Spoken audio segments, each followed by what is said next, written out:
کیا ہوا جو اگر تمہیں کوئی سمجھتا نہیں، کوئی تمہارے دل کو سمجھے یا نہ سمجھے، اللہ تو سمجھتا ہے۔ دل کے بند تالے میں اللہ تعالیٰ کے نام کی چابی لگا کر اسے اللہ تعالیٰ کے سامنے ہی کھول دیا کرو۔ رات کی تنہائی میں، خاموشی کے شور میں، جب ہم اپنے آپ سے باتیں کر رہے ہوتے ہیں تب ہم اپنی خود کی بھی نہیں سن رہے ہوتے، جتنا دھیان سے اللہ تعالیٰ ہمیں سن رہا ہوتا ہے۔ یہ الفاظ ہمیشہ مجھے سکون دیتے ہیں کہ اللہ تعالیٰ بندے سے 70 ماؤں سے زیادہ پیار کرتا ہے۔ وہ سب جانتا ہے، بس ہمیں اس کے پیار کو ڈھونڈنا ہے، اللہ تعالیٰ کے سامنے سرخرو ہونا ہے، نماز میں دعاؤں سے اسے راضی کرنا ہے، صبر سے قبولیت کا انتظار کرنا ہے، اور پھر یوں آزمائشیں ختم ہو جاتی ہیں۔ ہر اس چیز سے بے غرض ہو جاؤ جو یہ دنیا تمہیں دے سکتی ہے، نہ صرف دولت سے، کسی مقام سے، بلکہ تعریف سے بھی، کسی کی پرواہ سے بھی، کسی کی چاہت سے بھی، کسی کے وقت سے بھی۔ نہیں سمجھے؟ میں سمجھاتا ہوں۔ آپ کسی سے اپنی تعریف سننے کے لیے بے قرار رہتے ہیں کہ کوئی آپ کی پرواہ کرے، آپ کو اٹینشن دے۔ کیوں؟ کیا آپ اتنے عام ہیں؟ خود کو آزاد کر دیں، کسی کو خوش کرنے کے لیے کچھ نہ کرے، اور جب آپ بے غرض ہو جاتے ہیں تو وہ ہر چیز آپ کے پاس خود آتی ہے۔ لوگ آپ کی قدر تب کرتے ہیں جب آپ اپنی قدر خود کریں۔ آپ کو نہیں ہے ضرورت کسی کی قدردانی کی، کسی کے دو تعریفوں کے بول کی۔ آپ ان سب سے بہت اوپر ہیں۔ اللہ تک پہنچنے کے لیے محبت اتنی ضروری کیوں ہوتی ہے؟ میں نے الجھے لہجے میں اس سے سوال کیا۔ کیوں ان کی طلب اللہ ہمیں لگا دیتا ہے جو ہمارے نصیب میں نہیں ہوتے؟ یہ کہہ کر میں نے ایک لمبی آہ بھری۔ وہ اپنا دوپٹہ صحیح کرتے کرتے مسکرانے لگی اور میری جانب دیکھ کر بولی، یہ تو اس کی تقسیم ہے کہ کسی کو وہ عطا کر کے اپنی جانب لاتا ہے اور کسی سے اس کی من پسند چیز چھین کر، اور محبت تو اس کا سب سے پسندیدہ عمل ہے، کیونکہ جب اس کے سوا کوئی ذرا موجود نہ تھا تب ایک محبت ہی تو تھی جس کے لیے اس نے وہ جہاں بنا دیے۔ غم انسان کو جس مقام تک لے آتا ہے وہاں خوشی کبھی نہیں لا سکتی، اور لا حاصل کی طلب ہی تو ہمیں زندہ رکھتی ہے، ہمیں بار بار اس بات کا احساس دلاتی ہے کہ وہ بھی ہے جو ہر شے پر اختیار رکھے ہوئے، جس کے کن سے نصیب بدلتے ہیں۔ محبت جب اوجھل ہوتی ہے نا آنکھ سے، تبھی تو رب دکھائی دیتا ہے۔ آغاز بھلے مختلف ہو مگر اختتام تو بس اللہ ہے، تو پھر سزا کیوں سمجھتے ہو اسے؟ یہ تو عطا ہے، جو اس کو پسند آ جائے بس اسے محبت سے نواز دیتا ہے، اور یوں وہ ہمیں زندہ رکھتا ہے اور ہم سے گفتگو کے بہانے تلاش کرتا ہے۔ ہمارا دن رات انتظار کرتا رہتا ہے، یوں ہی وہ صبر کا سلسلہ بحال رکھتا ہے۔ یہی محبت ہے اس کی کہ وہ روٹ کر بھی روٹھا ہوا نہیں لگتا۔ ٹوٹنے کے بعد لوگ کہاں جڑتے ہیں، بس سہارے ڈھونڈتے ہیں دکھوں کو کم کرنے کے لیے، لیکن ٹوٹنے کا دکھ کبھی ختم بھی ہوتا ہے بھلا؟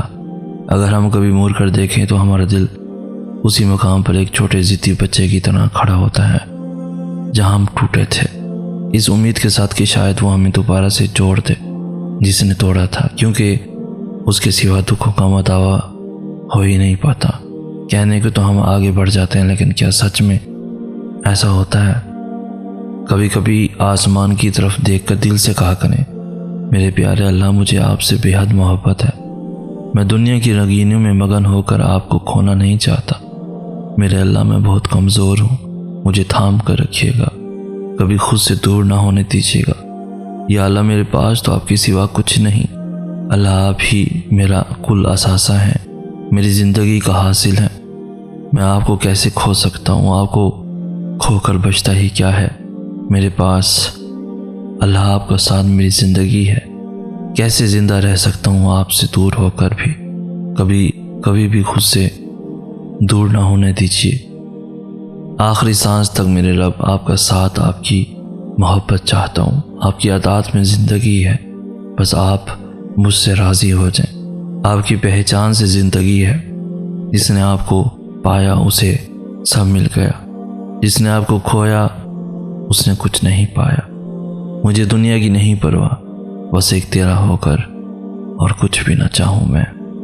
کیا ہوا جو اگر تمہیں کوئی سمجھتا نہیں، کوئی تمہارے دل کو سمجھے یا نہ سمجھے، اللہ تو سمجھتا ہے۔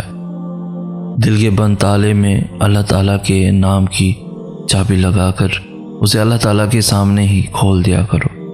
رات کی تنہائی میں، خاموشی کے شور میں، جب ہم اپنے آپ سے باتیں کر رہے ہوتے ہیں تب ہم اپنی خود کی بھی نہیں سن رہے ہوتے، جتنا دھیان سے اللہ تعالیٰ ہمیں سن رہا ہوتا ہے۔ یہ الفاظ ہمیشہ مجھے سکون دیتے ہیں کہ اللہ تعالیٰ بندے سے 70 ماؤں سے زیادہ پیار کرتا ہے۔ وہ سب جانتا ہے، بس ہمیں اس کے پیار کو ڈھونڈنا ہے۔ اللہ تعالیٰ کے سامنے سرخرو ہونا ہے، نماز میں دعاؤں سے اسے راضی کرنا ہے، صبر سے قبولیت کا انتظار کرنا ہے، اور پھر یوں آزمائشیں ختم ہو جاتی ہیں۔ ہر اس چیز سے بے غرض ہو جاؤ جو یہ دنیا تمہیں دے سکتی ہے، نہ صرف دولت سے، کسی مقام سے، بلکہ تعریف سے بھی، کسی کی پرواہ سے بھی، کسی کی چاہت سے بھی، کسی کے وقت سے بھی۔ نہیں سمجھے؟ میں سمجھاتا ہوں۔ آپ کسی سے اپنی تعریف سننے کے لیے بے قرار رہتے ہیں کہ کوئی آپ کی پرواہ کرے، آپ کو اٹینشن دے۔ کیوں؟ کیا آپ اتنے عام ہیں؟ خود کو آزاد کر دیں، کسی کو خوش کرنے کے لیے کچھ نہ کرے، اور جب آپ بے غرض ہو جاتے ہیں تو ہر چیز آپ کے پاس خود آتی ہے۔ لوگ آپ کی قدر تب کرتے ہیں جب آپ اپنی قدر خود کریں۔ آپ کو نہیں ہے ضرورت کسی کی قدردانی کی، کسی کے دو تعریفوں کے بول کی۔ آپ ان سب سے بہت اوپر ہیں۔ اپنی ذات پہچانیں، اپنا مقام پہچانیں۔ جب تم مایوس ہو جاؤ تو رب سے گفتگو کرنا۔ دل کی خاموشی سے بھی واقف ہے اللہ، اور تم سہارے کو کاندھا ڈھونڈتے ہو۔ دلوں کو بدلنے پر قادر ہے اللہ، اور تم غم کم کرنے کے لیے غیروں سے دل لگا لیتے ہو۔ مشکلات حل ہو جایا کرتی ہیں، دلوں کو چین مل جایا کرتا ہے، وقت بھی بدل جایا کرتا ہے۔ ہمارے صبر کا صلہ بھی ہمیں مل کر رہتا ہے، بس وقت کو بدلنے کے لیے وقت دینا پڑتا ہے، صبر کر کے۔ یہ نہیں کہ صبر کرتے کرتے دل اداس ہو گیا تو ہم رو نہیں سکتے، بلکہ رو سکتے ہیں۔ اپنے رب سے باتیں کر کے دل ہلکا کر سکتے ہیں، لیکن یاد رہے رونا شکایت کی صورت میں نہ ہو۔ جتنا مرضی بے بس ہو جاؤ، اپنے رب پر یقین کا دامن مت چھوڑنا۔ وہ اپنے بندوں کو کبھی مایوس نہیں کرتا۔